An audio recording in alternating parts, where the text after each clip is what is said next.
Então, assim, muito dos nossos encontros acabaram uma hora ou outra vindo esse assunto à tona e algum comentário, alguma coisa relativa a isso.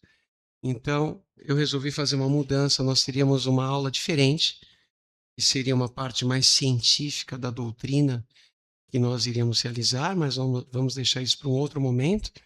E nós vamos fazer esse trabalho, que é fruto também de um mini seminário que eu já fiz uma vez, mas de uma maneira mais condensada, porque a gente tem um tempo aqui de 1h15, então a gente precisa trabalhar dentro desse tempo, mas esse conteúdo é importantíssimo para a gente se trabalhar, né?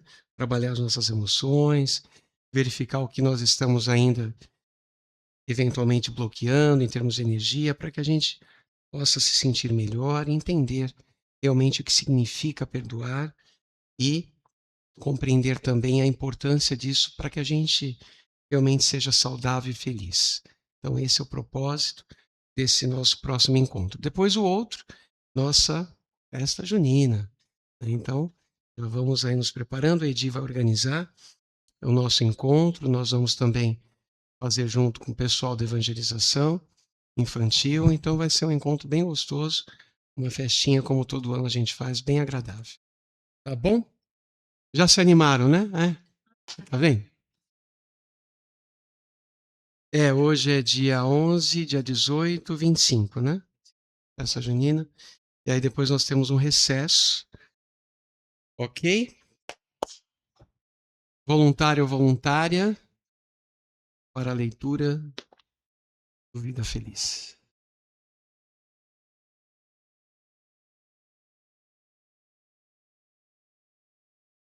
Pode abrir o acaso, por favor.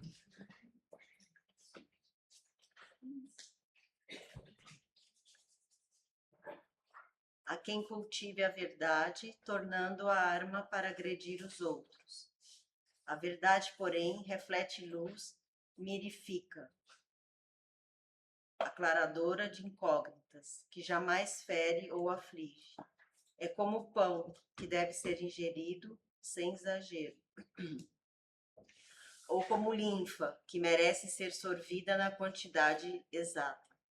À medida que nutre e desdenda, acalma e felicita, enriquecendo de compreensão e afabilidade aquele que a penetra. Jamais a apliques com dureza, qual se fosse uma arma para destruir os outros, pois que, assim tornada, perde a finalidade precípua, que é a de libertar. Ótimo. Muito obrigado. Então é Gotinhas de Reforma Íntima, Joana de Ângeles, fotografia de Valdo Franco. Tudo bem, pessoal, quer dizer que nós tínhamos algumas questões do Livro dos Espíritos para hoje. Não preciso nem perguntar, porque todo mundo leu, claro, tivemos um feriado. Não foi?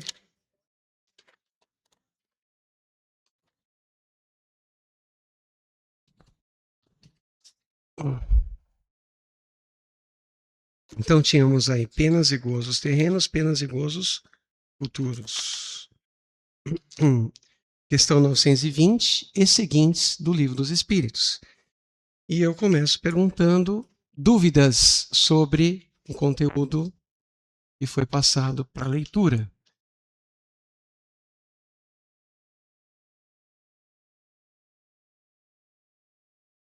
Essa aula vai ser sobre dúvidas. Podemos encerrar o nosso encontro daqui 2 minutos ou demorarmos um pouco mais, vai depender. Eles ficaram só assistindo a abertura da Copa do Mundo, né? Liga das Nações de vôlei, como é que foi? Nenhuma dúvida?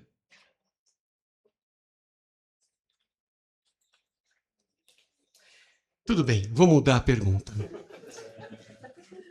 Algum comentário de alguma questão que você leu, você achou interessante? Não vale ler agora.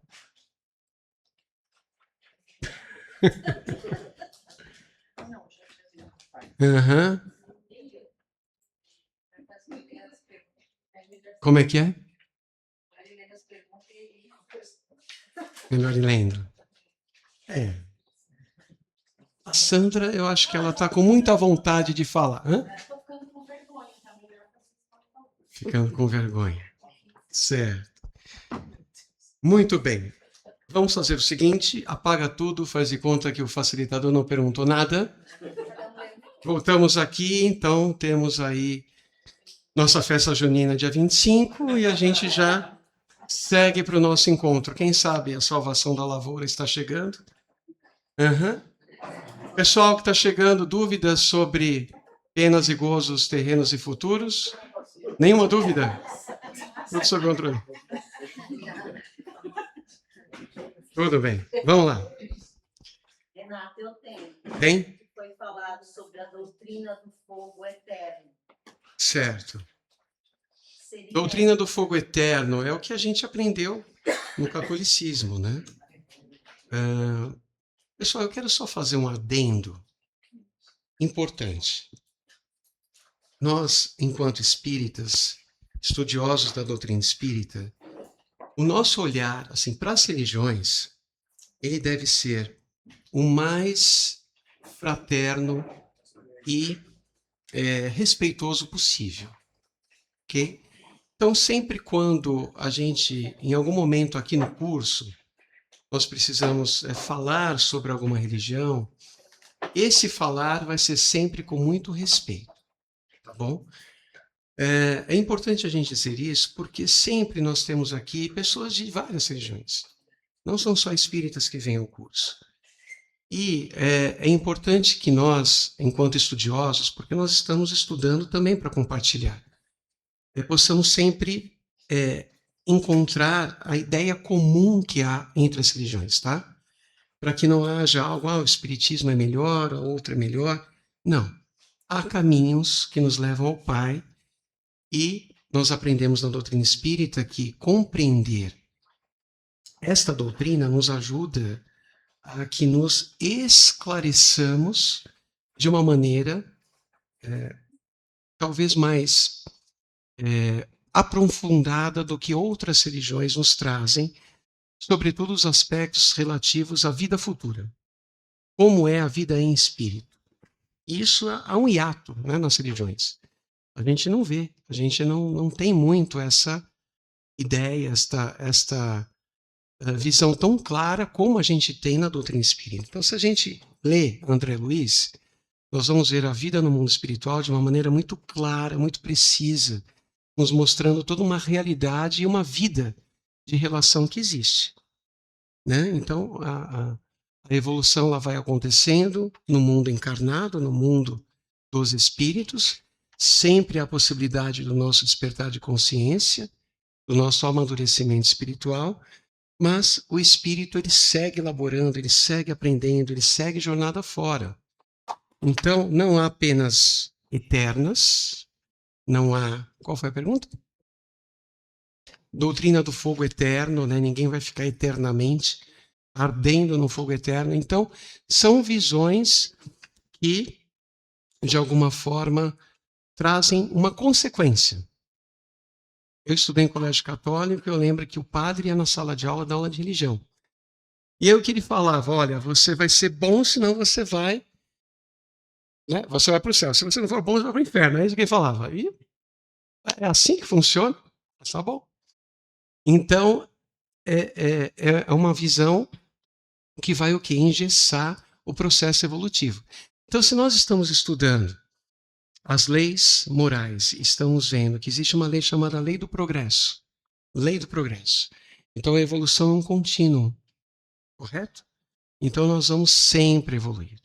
Mesmo quando o espírito ainda está renitente no mal, está muito equivocado, teimoso, perde séculos com uma mágoa, perseguindo alguém, ou então não se humildando para se arrepender e se renovar, ok? Mesmo esses espíritos estão em cursos na lei do progresso, como todos nós estamos. Então, às vezes, há um estacionamento do processo evolutivo, mas nunca uma retrogradação da evolução. Tá certo? Então, Penas eternas, fogo eterno. O que a gente pode dizer sobre isso? Pelo que vocês leram aí.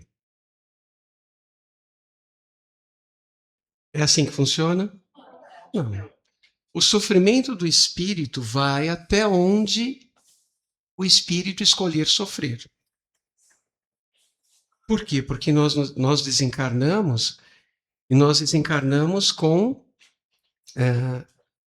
tudo aquilo que nós angariamos em termos evolutivos. Então, tudo que nós vamos realizando enquanto espíritos fica registrado tanto na própria alma quanto no nosso perispírito. E sempre que nós avançamos em consonância com a lei divina, nós estamos angariando frutos positivos, tanto frutos reais, né, que chegam para nós, para as nossas vidas, quanto para a nossa consciência, que é o mais importante. E tanto quanto nós nos desviamos dessa lei de amor, tanto mais nós vamos, em algum momento, compreender o nosso equívoco. E há espíritos que muitas vezes se desviaram muito da lei divina e têm uma dificuldade muito grande de reconhecer os próprios erros. E essa demora, ela vai causar o quê?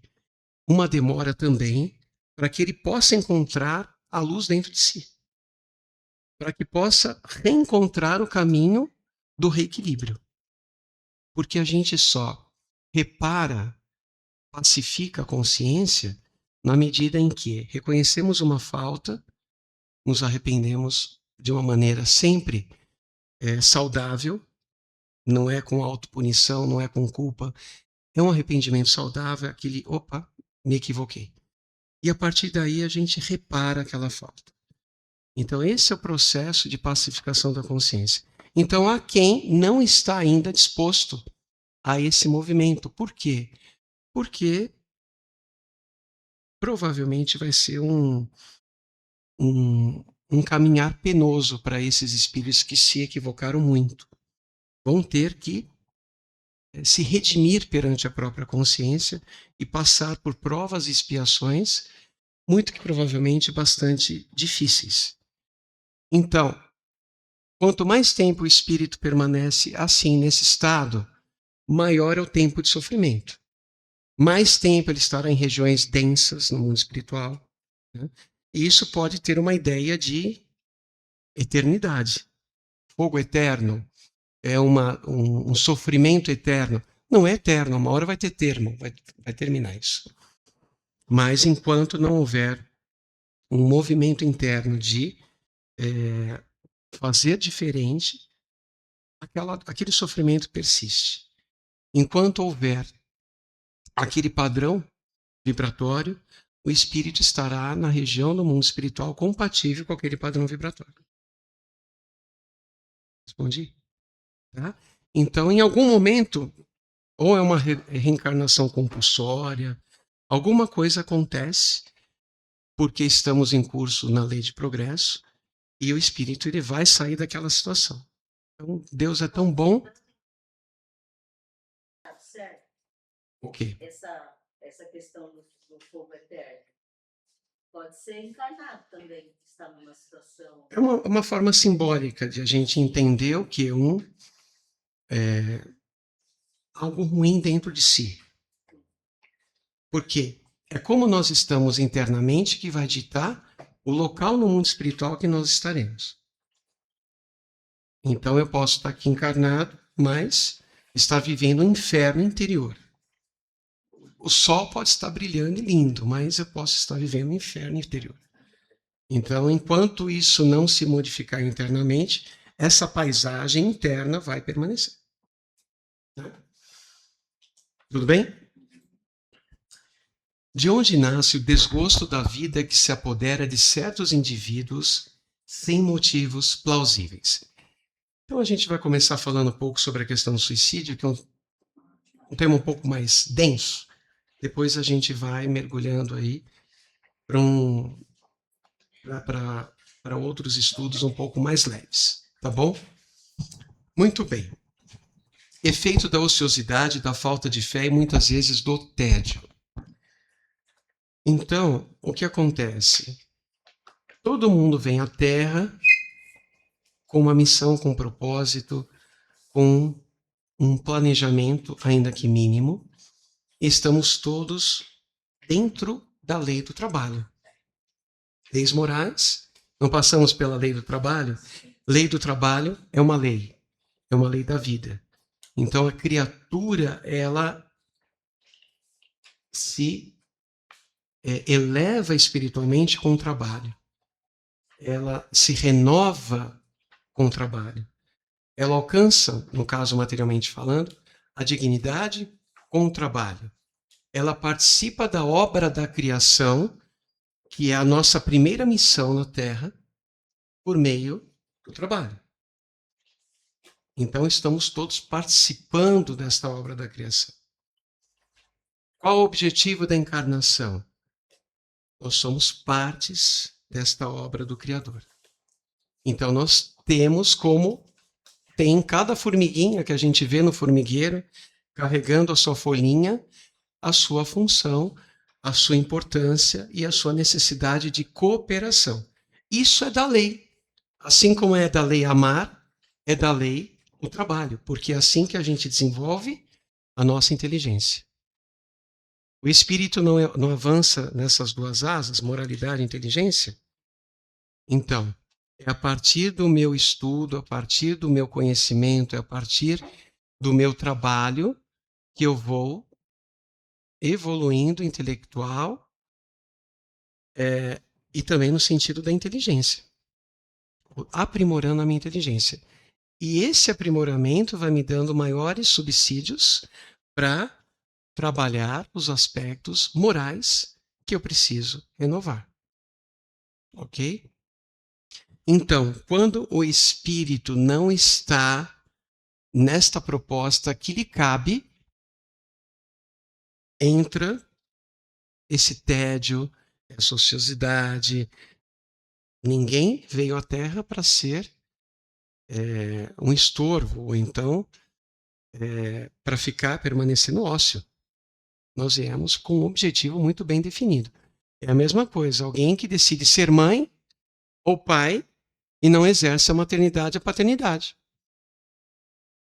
Não é? Então nós estamos na Terra para participar da obra da criação.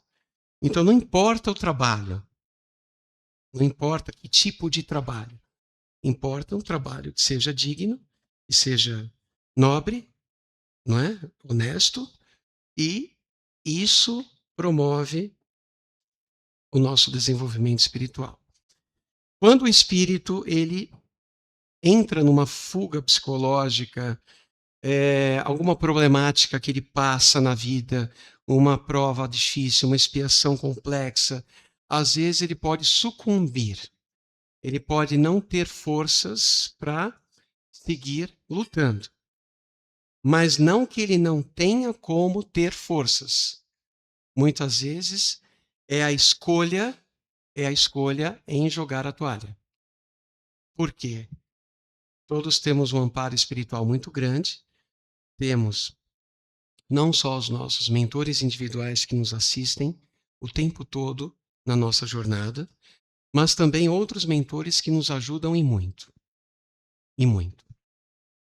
E certa vez nós tivemos uma comunicação mediúnica aqui na casa, num dos encerramentos de ano, em que Dr. Hans e outros amigos espirituais vieram falar um pouco sobre essa questão do suicídio e o quanto esses espíritos abnegados se esforçam para evitar que irmãos nossos acabem cedendo, naufragando por essa escolha.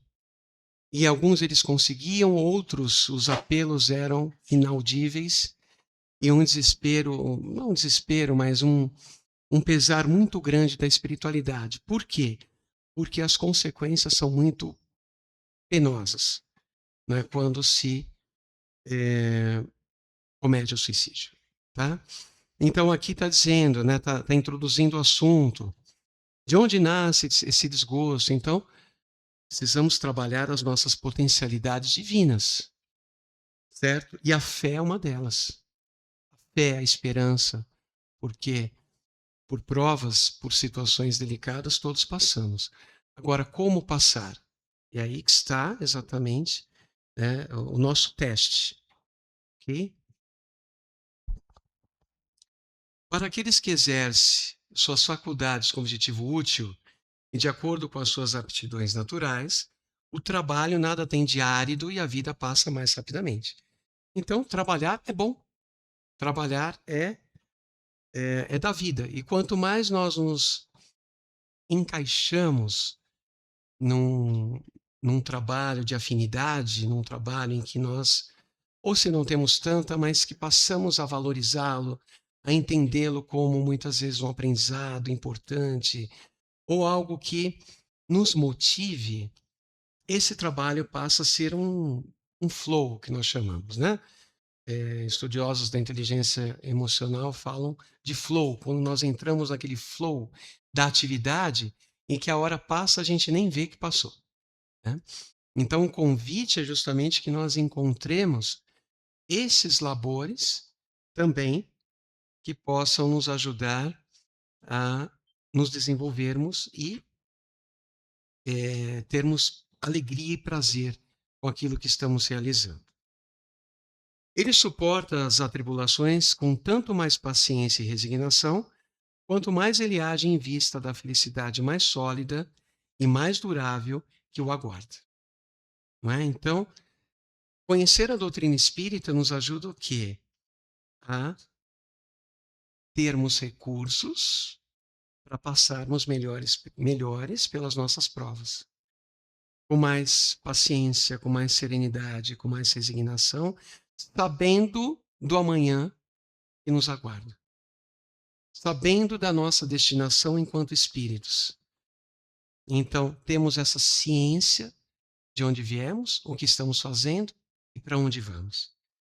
E esse norte, em termos de ciência da realidade da vida espiritual, é que vai nos ajudar a nos bem conduzirmos aqui na Terra. Quando nos deparamos com uma prova difícil, uma situação em casa, familiar, não é? Ou no trabalho, tantas coisas que nós passamos e cada um de vocês pode elencar várias, nós estamos diante de provas. A questão é como passar pela prova, como superar, como aurir o aprendizado e seguir avançando da melhor maneira possível, sabendo da destinação que nos aguarda na vida espiritual. Ok? Então, no capítulo 2º do Evangelho segundo o Espiritismo, Jesus vem nos dizer: o meu reino não é deste mundo. Meu reino não é deste mundo. Então, todo este capítulo vai trazer elucidações sobre um ponto de vista que Jesus nos convida a olhar a nossa vida. Então, nós saímos um pouco da nossa realidade puramente material, nos elevamos, nos olhamos como espíritos, compreendemos os princípios básicos da doutrina espírita e alargamos o nosso entendimento e passamos a ver as nossas questões da vida material com um olhar diferente, né? Um olhar muito mais preparado, muito mais envolto em sabedoria. E é esse conhecimento e essa certeza da nossa realidade futura que vai nos ajudando nesse olhar e nessa caminhada. Certo? O homem tem o direito de se desfazer da própria vida?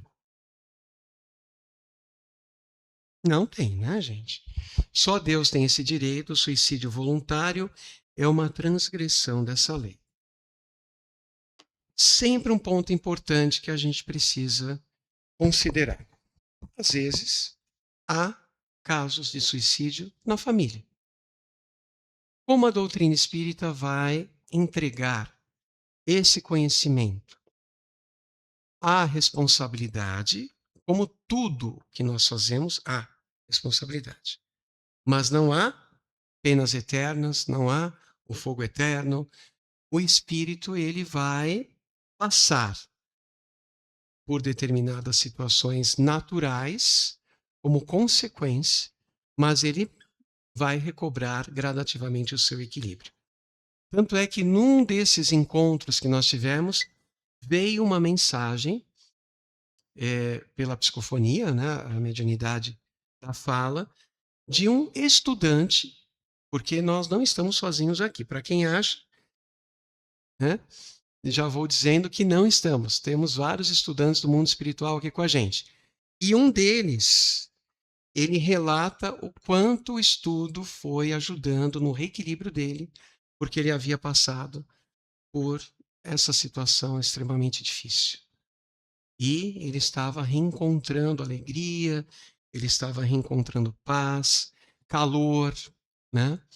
E ele se sentia muito grato ao coletivo pela oportunidade de participar desses encontros. Então nós vemos o que? Sempre haverá a possibilidade da reabilitação da própria consciência. Assim como Judas. Judas não queria aquele resultado, não era isso que ele pretendia. Mas a tendência negativa dele o levou àquela queda. Ele se sentiu culpado, e quando a culpa precisa ver o quê? A responsabilidade em relação ao ato e a reparação que irá futuramente pacificar a consciência. No caso dele, ele não conseguiu, tamanha era a dor que ele se encontra. E aí ele acaba se suicidando. E quem é que Jesus vai visitar depois que ele desencarna? A primeira pessoa que ele vai ao encontro é o próprio Judas. E Jesus fala que um amigo jamais esquece outro amigo. Então ele desce nas regiões umbralinas para resgatá-lo. É uma cena muito linda e nós temos lá no livro Boa Nova. Semestre que vem nós vamos falar sobre Evangelho, cristianismo nascente, e são encontros bem gostosos, né? A gente falar de Jesus. Amiga.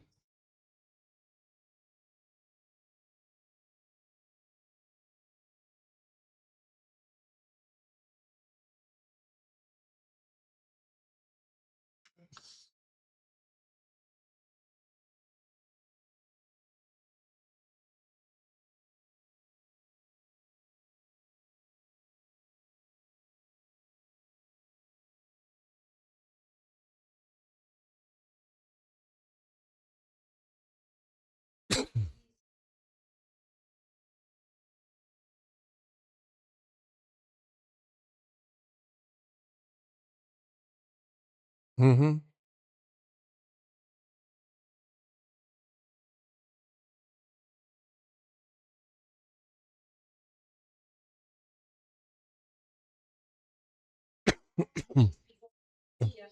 uhum,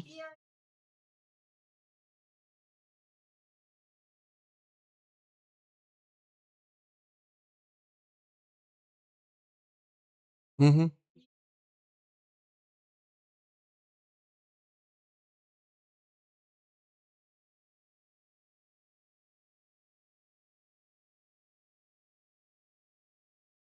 uhum.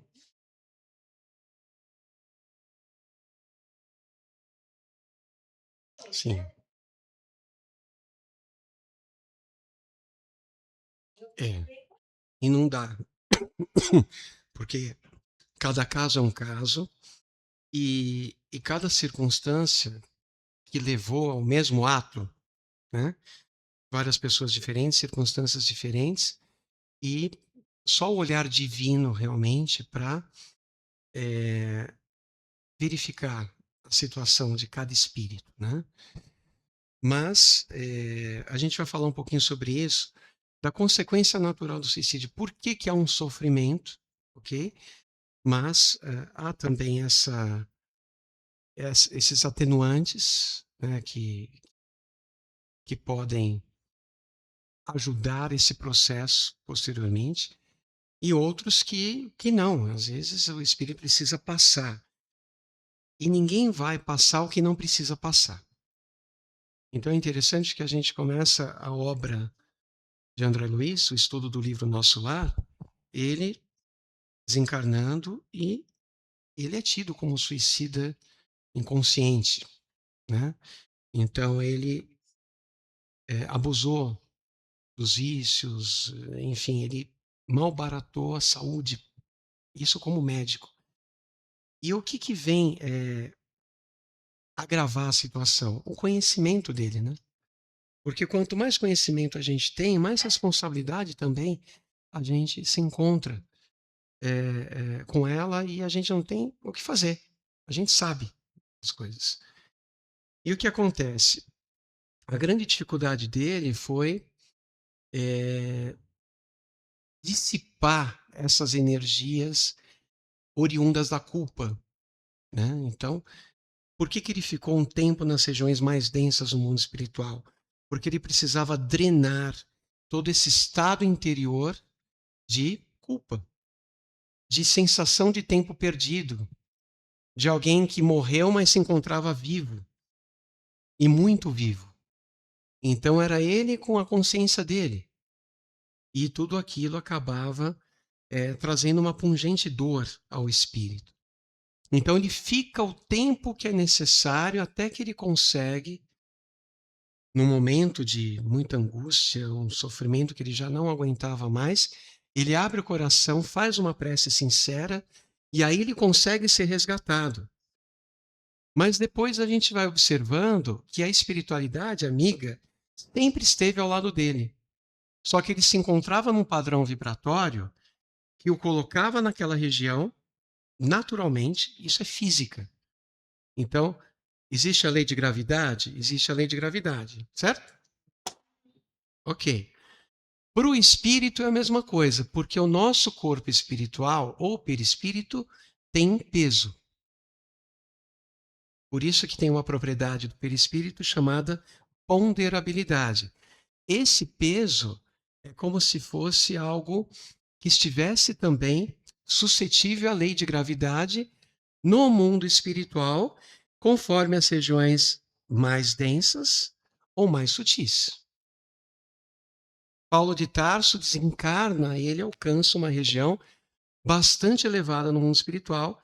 Era uma região sutil, porque o perispírito dele estava numa vibração compatível com uma região dessa. Não que no começo ele estivesse, ele trabalhou muito para chegar onde ele chegou. Mas André ele desencarna nessa condição e ele tem essa dificuldade pelo tempo que é necessário. Depois que passa esse tempo necessário, ele consegue enxergar os benfeitores, ele consegue ver a mãe. A mãe sempre o visitava, mas ele não enxergava. Não é? Por quê? Porque ele vibrava numa frequência diferente daquela dos espíritos mais adiantados. Né?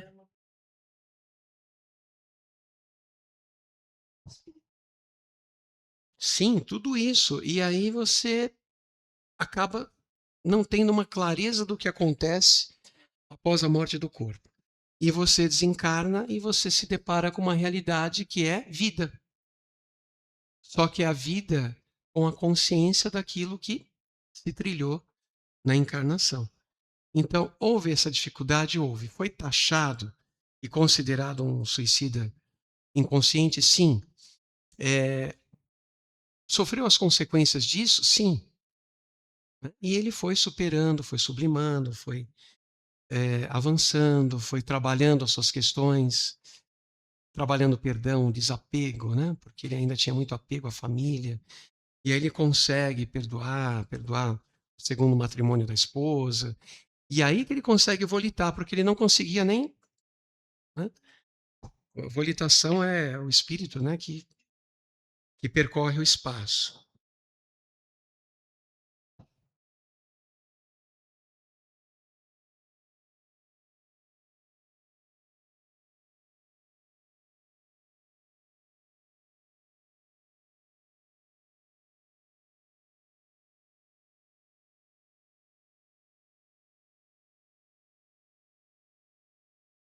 Então, porque o que acontece? No mundo espiritual há regiões. Se a gente pegar o planeta Terra, ah, vamos imaginar que isso é uma esfera, não é? Mas faz de conta que é o planeta Terra. Então aqui a gente tem o quê? Regiões que circundam o planeta Terra, certo? Então, nas obras espíritas são relatadas algumas, e a região do umbral, ela é considerada como a região do mundo espiritual que vai desde a crosta terrestre, onde a gente pisa, até a região da ionosfera. E isso é algo em torno de 60 a 500 quilômetros, mais ou menos, de altitude. Toda esta região no mundo espiritual é considerada região umbralina. Então, existe esse estado de espírito que o mantém o espírito nesta região mais densa. Quando a gente vê da região da ionosfera, a partir da região da ionosfera, nós já temos as colônias espirituais. Então, por isso que a gente vê nosso lar como uma colônia muito bela, uma cidade muito bonita, sol, luz, é, sutilidade de vibração, né? É agradável o ambiente, porque já está numa região acima dessa região mais densa, que é considerado umbral. Tá? Então, o espírito que está vibrando neste umbral, ele vai ficar aí, em algum lugar desta região, né? Em consonância com aquilo que ele está pensando, está sentindo, até que haja a possibilidade de um resgate, né, de um direcionamento para uma colônia espiritual, ok? Tá aí. Por isso, tudo que a gente pensa de ruim vai para o umbral. A gente influencia o umbral e somos influenciados pelo umbral. Né? Porque a gente vai falar, puxa, mas o mundo espiritual, onde que é o mundo espiritual? Aqui já começa. Abaixo da crosta também. Aí são as regiões já trevas, abismo, onde os espíritos ali realmente estão numa condição muito, muito ruim. Muito, muito ruim. Então, umbral, aí começa um umbral grosso, região mais densa, conforme vai ascendendo, um umbral mais leve, mas não que deixa de ser umbral. Né?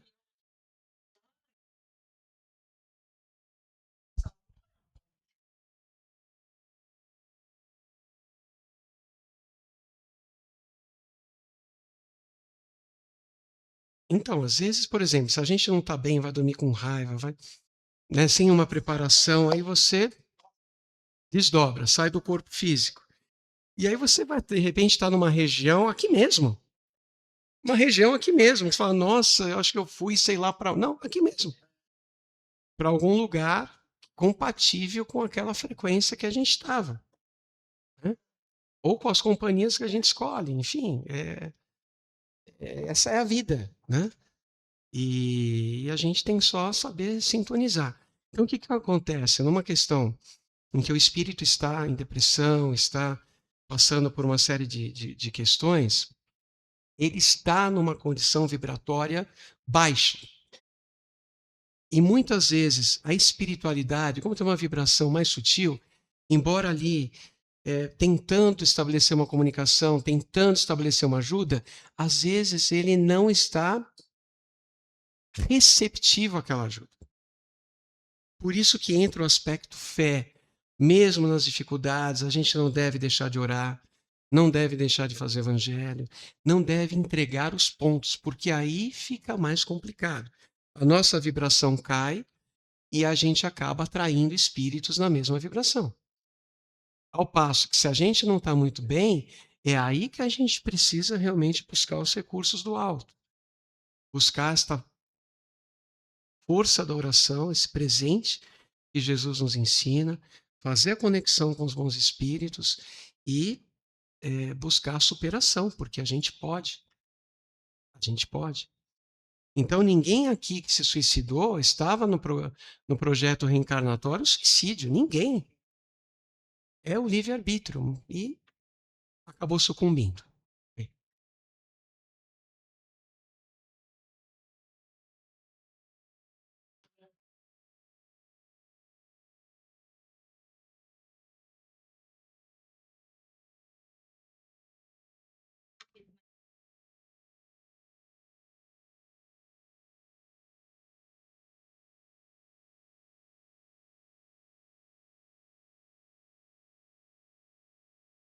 Faz.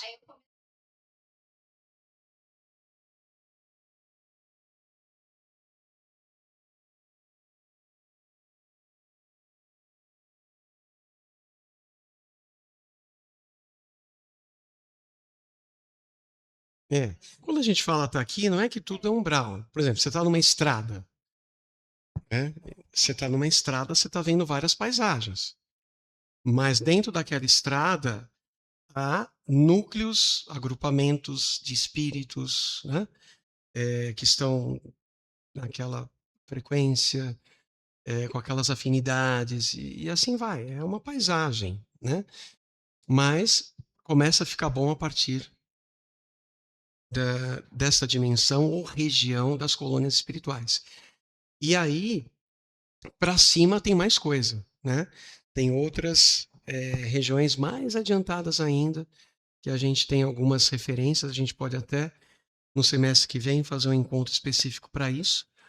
E também eu estou devendo para vocês um encontro que vai ficar para o semestre que vem, que é continuação da lei de conservação, na verdade é um adendo, que a gente vai falar sobre a alimentação no mundo espiritual. Como é a alimentação no mundo espiritual, tá? Quem que... Pois não.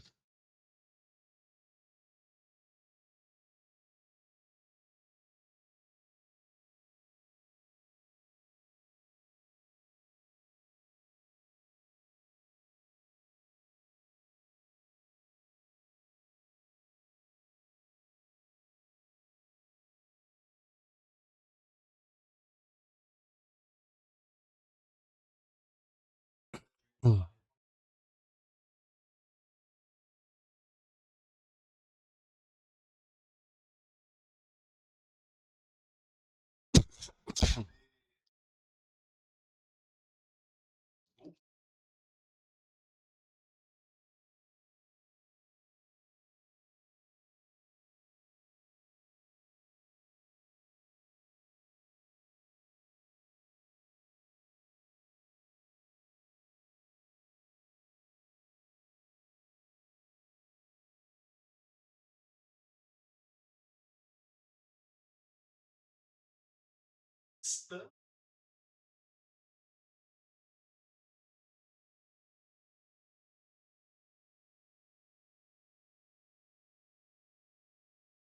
Uhum.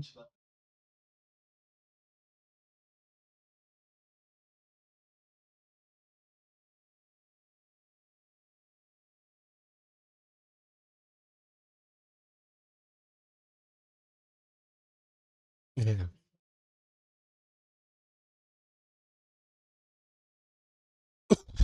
Hum. Aham. É. Existem essas regiões espirituais que estão relacionadas ao próprio planeta, né? Que vão se afastar um tanto, né? Talvez a mais sutil, porque essa região mais sutil que existe é chamada a esfera crística, né? Que segundo relatos é de onde Jesus dirige o planeta Terra. Então, a gente fica imaginando como é isso, mas está ao entorno da Terra. Mas a gente sabe que cada mundo tem aí a sua peculiaridade de vida, né? E a gente sabe que não há vácuo no universo. Todo o universo é preenchido pelo fluido cósmico universal. Então, é por esse fluido que o nosso pensamento ele viaja, atinge o outro, né? De repente ele está lá na Lua, pensando em alguém na Terra, é por esse fluido que preenche o universo que o pensamento dele chega, né? Até alguém, ou até ao alto, onde ele dirigiu o seu pensamento, e é por meio desse fluido cósmico universal que tudo aquilo que é matéria advém. É aquela energia matriz, aquela energia elementar, e tudo aquilo que é material se forma a partir de combinações que partem, que são retiradas desse fluido universal, né? Então, o nosso perispírito é um corpo, a alma é espiritual, advém do princípio espiritual, não tem nada de material, mas o corpo da alma, sim, ou perispírito, né? Então, advém do fluido cósmico universal, o corpo físico advém do fluido cósmico universal. Então, qualquer tipo de matéria, em qualquer nível de densidade, advém do fluido cósmico universal. Então, tem essa dupla função, né? Que é preencher todo o universo, possibilitar a transmissão do pensamento e, ao mesmo tempo, ser esta base de matéria, né? O princípio material divino são dois elementos gerais do universo, na questão 27 do Livro dos Espíritos, o princípio espiritual e o material. O espiritual são os seres da criação. O Pai cria os seres da criação, são espirituais. E o princípio material também advém de Deus e forma tudo aquilo que é matéria no universo, né? Então, nós nos revestimos de corpos materiais. Este nós vemos, os outros não estamos vendo, mas eles existem e não deixam de ser materiais pelo fato de nós não vermos. São materiais, advém do fluido cósmico universal, né? Mas nós, enquanto alma, vamos colocar como estamos encarnados, nós, enquanto almas, nós somos imateriais. A alma é imaterial. E aí que a gente vê a nossa relação direta com o Pai, né? Existe uma conexão que, conforme a gente vai evoluindo, a gente vai reconhecendo. E aí nós vamos naturalmente nos aproximando dele na medida em que nós vamos vivenciando a sua lei de amor. Mas ele está em nós, então nós somos criaturas imateriais, né? Isso é muito bonito da gente pensar. Oi?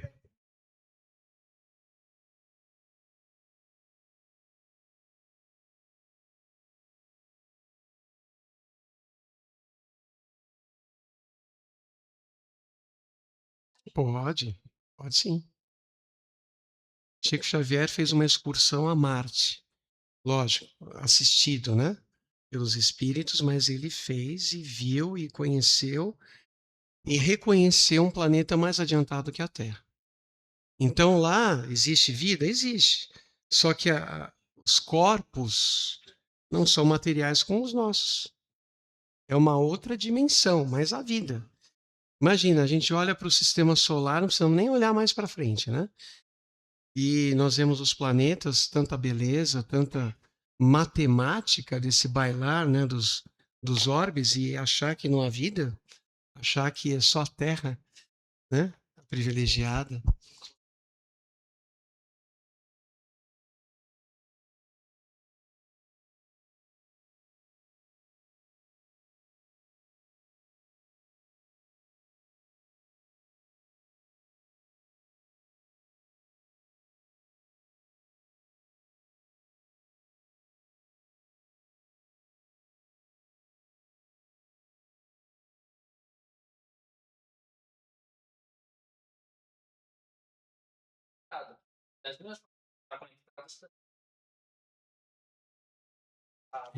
A gente precisa se preparar bem para dormir.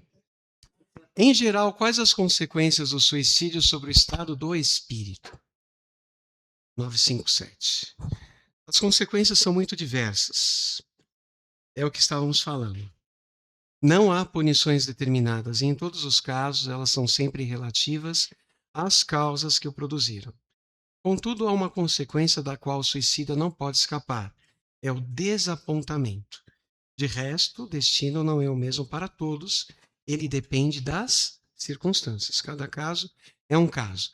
Por que um desapontamento? Porque o que leva aquele ato? Acabar com a dor que ele está sentindo. Por isso que ele fala, né, desse desapontamento que não alcançou o objetivo, porque tudo continua e agravado no caso. Alguns espiam sua falta imediatamente, outros espiam numa nova existência, que será pior do que aquela cujo curso eles interromperam. Há uma persistência mais prolongada e mais tenaz do liame que une o espírito e o corpo. Estando esse laço quase sempre na plenitude da sua força, no momento em que é quebrado, enquanto na morte natural ele se enfraquece gradualmente e muitas vezes é rompido antes que a vida seja completamente extinta. Então, qual que é o grande problema? Nós encarnamos com uma cota de fluido vital, ok? Então, isso vem como uma extensão do nosso perispírito e, na medida em que o embrião vai se desenvolvendo junto com ele um outro corpo, que é o duplo etérico, que é o reservatório desse fluido vital, que vai também ter as duplicatas dos chakras, dos centros de força, que tem a sua matriz no corpo espiritual. Então, tem no corpo espiritual como já a sua matriz. E vai se formar como uma duplicata nesse duplo etérico para fazer a ponte de troca de fluidos do meio externo com o ser espiritual encarnado. Tá? Então, o duplo etérico fica entre o perispírito e o corpo físico. Então, ele funciona como uma espécie de um filtro. Ele faz esta ponte entre o meio externo e o perispírito. E o que acontece? É, mais ou menos isso. Então, como a gente faz um planejamento reencarnatório, neste planejamento existe um tempo de vida mais ou menos estabelecido.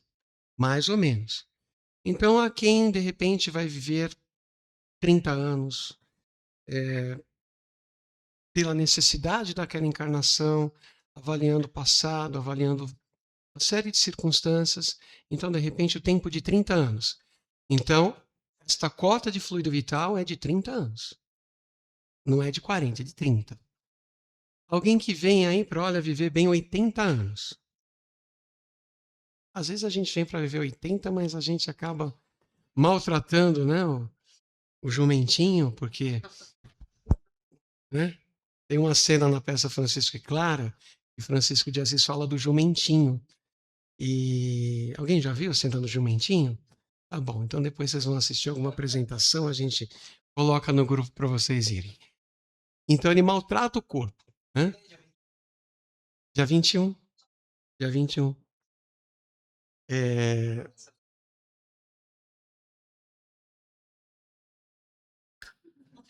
O Luiz pode pôr no grupo, pessoal, né?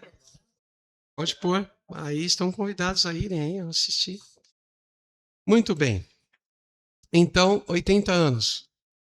Quantum de energia vital para 80 anos. Certo? Alguém vem para viver 80 anos e tira a vida com os 30. E aí? Vocês percebem que tem uma sobra de fluido vital? Existe uma sobra. Então, o que acontece? O processo desencarnatório, quem não passou pelo processo desencarnatório, vai passar. Vou chegar lá. No ciclo aí do nosso estudo fundamental da doutrina espírita. Mas o que acontece? A desencarnação, ela não é uma ruptura abrupta dos laços que unem, que partem do perispírito e se ligam ao corpo físico. Não é uma ruptura abrupta. É um desatar de liames. Ok? Então, muito bem. Aquela pessoa que viveu até os seus 80 anos, da melhor forma possível, procurou viver bem, que está com a sua consciência tranquila, que está preparada para a sua desencarnação. Estou colocando um exemplo só para a gente. Está assistida pela espiritualidade, e aí aquele fluido vital vai se esvaindo, se esvaindo, se esvaindo. É como uma lâmpada que vai se apagando. E às vezes esse desatar de laços acontece até um pouquinho antes do organismo parar o seu funcionamento. Percebem que o fluido vital se esvaiu naturalmente? Quando há o suicídio, não é isso que acontece, é uma interrupção. Então, o desatar de laços fica muito mais difícil. É aí que está o problema. Por isso que muitos suicidas acabam acompanhando o processo de decomposição. Existe uma repercussão perispiritual que acaba ali trazendo situações bastante penosas. Tá? Então, esse é o motivo, digamos, científico, né, que já nos dá a ideia do quão complexo é isso. Do quão complexo é isso. Tudo bem? Ficou claro o que eu falei? Oi. morre com 50. Esses 30 anos, Mas morre como? suicida, Certo. né? Esses 30 anos que ela ficou a viver, para onde que vai essa energia vital? Ou pode ser. Posso fazer um complemento na pergunta? Pode. E se não for um suicida? For um acidente Tá. automobilístico que... Beleza. Então, o que que acontece? Como a gente está vendo aqui, cada caso é um caso, pode ter aí um merecimento, alguma coisa que possa abreviar essa finalização do processo desencarnatório. Mas, em tese, esses 30 anos, o espírito ainda continua ligado ao corpo. Tá? Em tese. Mas vai depender de uma série de coisas, do merecimento, das circunstâncias, das razões, da intercessão de outros espíritos em prol desse espírito e assim por diante. Mas, em tese, é isso. Tá? Ele ainda tem esse fluido para queimar. Então, ainda não dá para desatar. Lembrem-se que, ó, no momento... Oi? Eu li Guardião da Meia-Noite. Ele passa... ele vê a decomposição dele todinha dentro do caixão. Os vermes, ratos, serpentes, até vir um touro, um Exu, e resgatar ele para o reino mais abaixo e passar a ser um servo. E passa a ser um servo do bem. Uhum. Ele acompanha toda a decomposição dele. Uhum. Ele, antes disso daí, ele estava na cama também, Uhum. travado, né? Que ele vê toda essa parte que ele está... A questão que a gente, embora, às vezes o pessoal fala, puxa, mas quando tem uma cremação, não tem mais nada. Mas não tem mais nada materialmente, mas energeticamente há. Né? E, de certa forma, o que acontece? Ele está ainda com fluido vital. Ele está preso à matéria, de alguma maneira. Tá? A pessoa pode, de repente, sentir isso?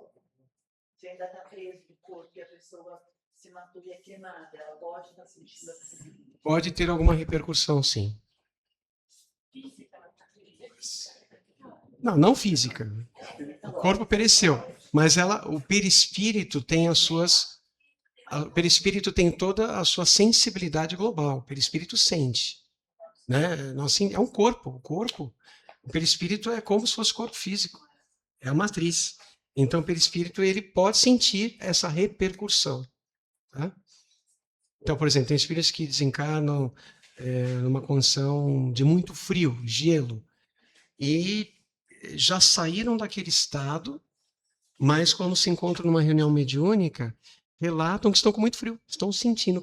Quem está sentindo? O perispírito. Tá? Em relação a um acidente, tudo vai depender. Pode ser que aquele acidente esteja na rota da desencarnação.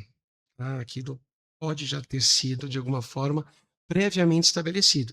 Nesse caso, o quanto de energia vital ele vai finalizar ali. Não tem acaso. Aconteceu porque era para acontecer e aquilo já havia sido determinado. Quando há uma imprudência, aí a gente pode dizer que existe uma relação similar a essa. Tá? É claro que essa pessoa ela malbarata a vida, ela se arrisca de um jeito que ela assume a possibilidade daquele resultado. Pode ser que a desencarnação ela tenha um contexto penoso também, nesse sentido. Mas a espiritualidade vai estar sempre amparando em tudo que seja possível, porque a gente não deve esquecer que Deus é amor e misericórdia, né? Muito bem. Então, as consequências dessa situação são o prolongamento da perturbação espiritual, mais a ilusão, que durante um tempo mais ou menos longo, faz o espírito acreditar que ainda faz parte dos vivos, né? Então, é um estado meio... aquele sono meio tumultuado que às vezes a gente tem, esse estado de perturbação que Kardec fala quando há desencarnação, é exatamente isso. dura mais ou menos o tempo que há o desatar dos laços, tá? Que uniram o perispírito e o corpo físico. Então, cessado isso, aí esse estado de perturbação cessa. Então, aqui a gente falou da repercussão, né, do estado do corpo, né, que está ali em decomposição sobre o espírito. A sensação é angustiosa, enfim, né, é o que a gente comentou. Olha só, esse estado pode persistir tanto tempo quanto deveria durar a vida.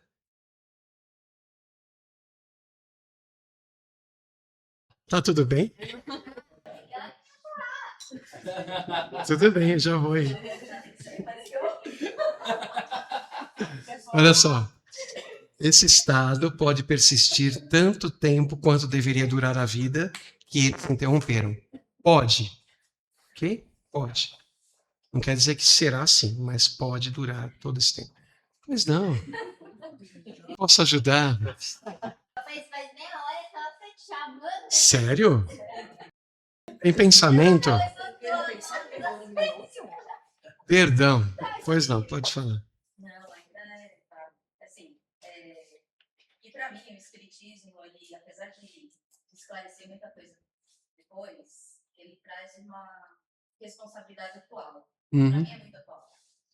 Então traz a responsabilidade do nosso livre-arbítrio, da necessidade da gente enfrentar as nossas dores, a gente se conhecer, né, que é o resultado da reforma íntima, né? Então, assim, mas antes de ter uma reforma íntima, você tem que mexer na ferida, você tem que olhar nos seus olhos e falar, você não é tão legal assim, vamos trabalhar nisso. Mas tem coisas boas também. Tem, mas Isso. assim, a gente precisa trabalhar o que não é bom, né? Sim. O que é bom já tá aí, né? Então, acho que assim, a gente fala do suicídio, mas a gente diariamente se coloca em riscos, às vezes necessários, às vezes desnecessários, que podem ser considerados um suicídio quando a gente passa lá. Então, assim, o que eu quero dizer é que assim, a gente precisa se preocupar, para mim, com as nossas ações de hoje, com a forma como a gente pensa hoje.